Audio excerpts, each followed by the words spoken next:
Alright guys, part 2 of my music room tour. Gonna go over and show you, I guess, my equipment that I use.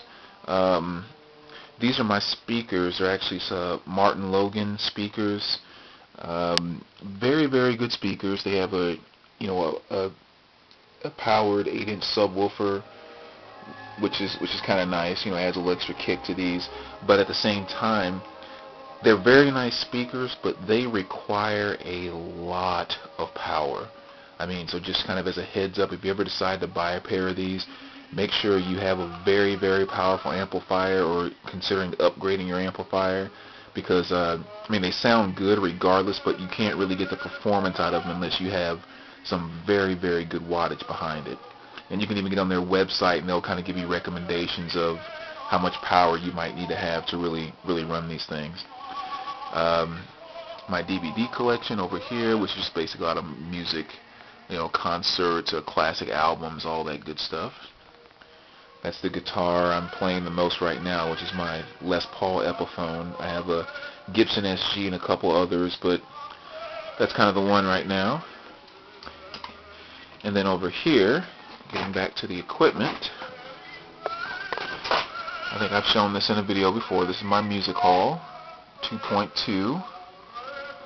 Very nice turntable, which I've had for a while now. Has the Music Hall Tracker cartridge. I haven't upgraded that yet, but so far it's been performing extremely nice. It's a great upgrade to my system. So that's that. I'm using the Parasound preamplifier.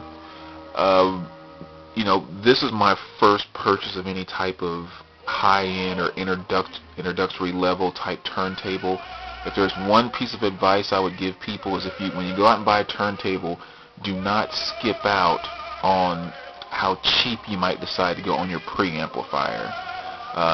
It makes all the difference in the world. The guy I bought this from was nice enough to give me a few different ones to bring home and kind of try out to make my decision. It was unbelievable, the difference between the other preamps. And this one's not exactly the highest thing out there that you can get, but I said even then it's a tremendous difference from the other ones that were a few steps below this one. So just kind of my piece of advice. This little laptop here is one that I use strictly for my music. I don't know if you can see this or not because it's kind of tiny here, but this is how I keep my system, my music organized, which is a basic Excel spreadsheet. I have it set up to where column 1 over here is the artist, column 2 is the title of the album, column 3 is the year of the album, column 4, the category I have it listed in or filed in, and then column E is the price, and I'll only keep track of the price of my vinyl. I don't do that for CDs or cassettes. And then I have marked whether I have that album on LP, CD, and cassette. So, it's kind of cool because I can go in here and, like, for instance, Alanis Morissette, once again, I know you guys probably can't see this, but Alanis Morissette, Jagged Little Pill, 1995. It's filed in 90s to 2000s. The vinyl is worth about $60. I have the LP, the CD, and the cassette. So, it's very clear when I'm out shopping around, I take this little laptop with me and I have, my entire catalog right there. And I even go over here to, type in certain things, like the next column shows whether it's a colored vinyl, and then the next column here, I'll just write in if there's some detail I need to know, such as, like on this one right here, it says need new cover, and that is for Above the Law, Call It What You Want 12-inch.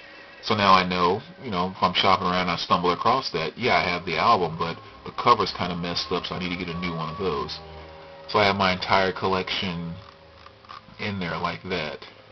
And that's past page 1, which has, I said, every single piece that I've shown so far is in here.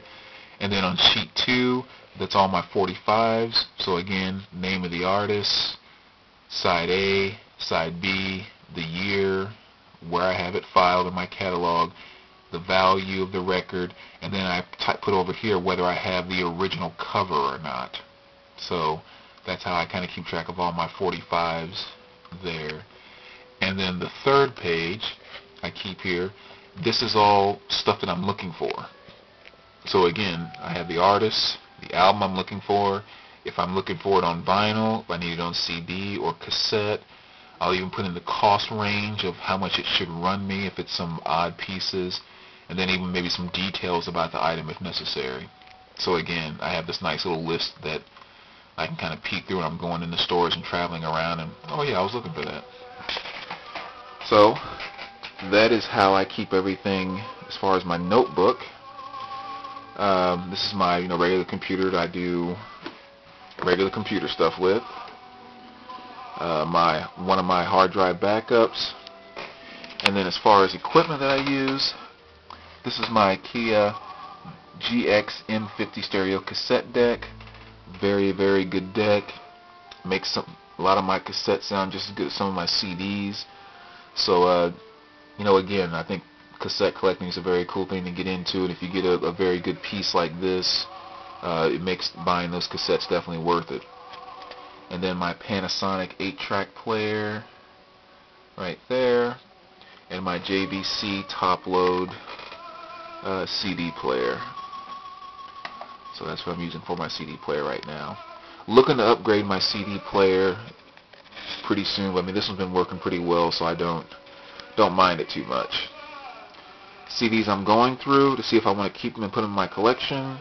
CDs I've gone through and need to sell. That's what that is. And then, of course, this month's issue of Revolver.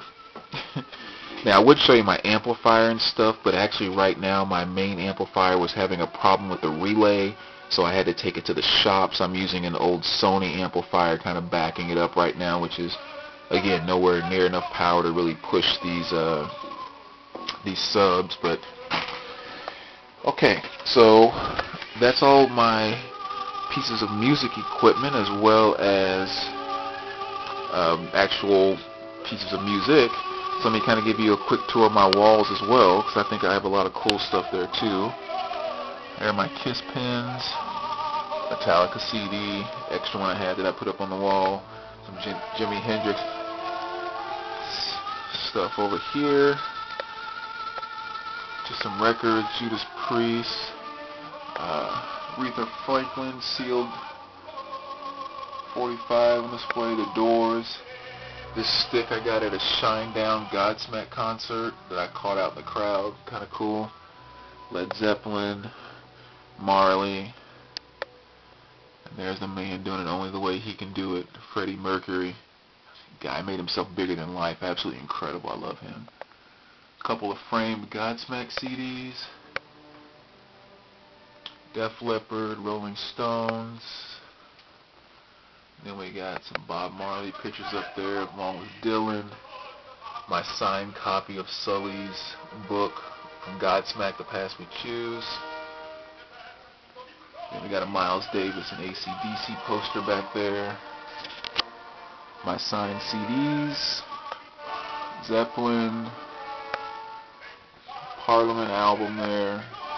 Kiss and Black Sabbath there. Motley Crue, Hendrix, just a cardboard seal LP. This is really cool, one of my favorite pieces. A picture of me and Sully from Godsmack together. Absolutely love Godsmack, one of my favorite bands. This picture of me in front of the Rock and Roll Hall of Fame. Then we got Metallica, a little jukebox my mom bought me, which is kind of cool.